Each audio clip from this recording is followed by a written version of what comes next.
Welcome to Complexity Made Simple. My name is Paul Allen, and the subject of today's video, well, I've decided to do a little continuation, a part 2 of what we did yesterday when we were talking about observed statistics against inferential statistics.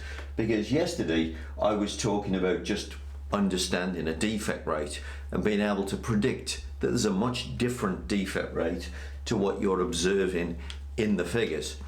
But there's other tools as well that are inferential, that are very important to your business decision making.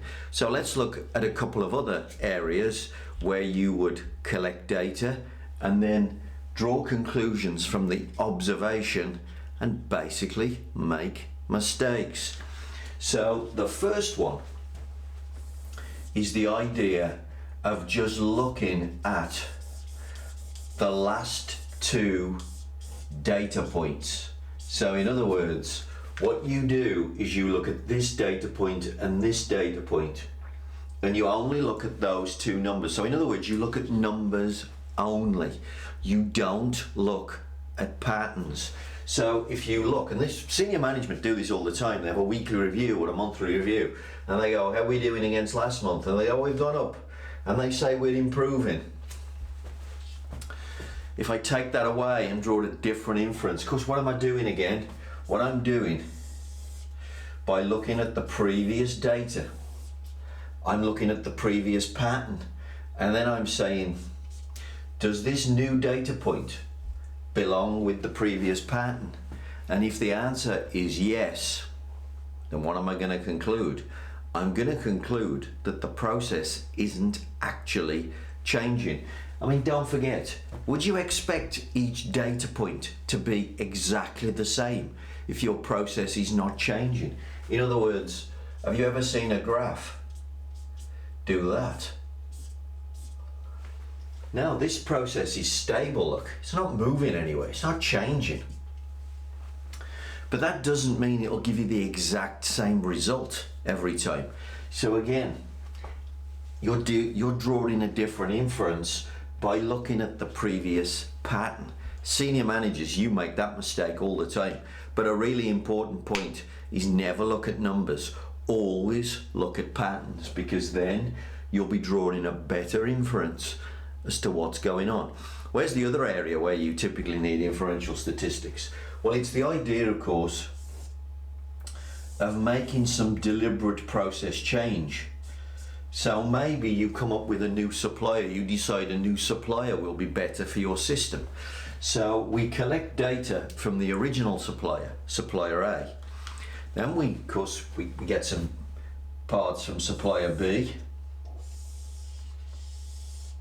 We get a new distribution. And we get this shift. And again, what's our observation? Well, our observation is that the process got moved. In other words, the process is being affected positively by supplier B. But think about it logically in the same way here. If you just took two samples out of two groups of data out of the same process, would you get an identical set of results? Of course you wouldn't. There's always going to be some slight shift. You know, if I took a third set of data out of this process, which is perfectly stable, I'd get a third result and a fourth result and a fifth result. The process would look as if it's moving backwards and forwards. But of course, because we made a deliberate change in between those two samples, we observe a shift and we draw the wrong conclusion. We always think we did that. But that's not true.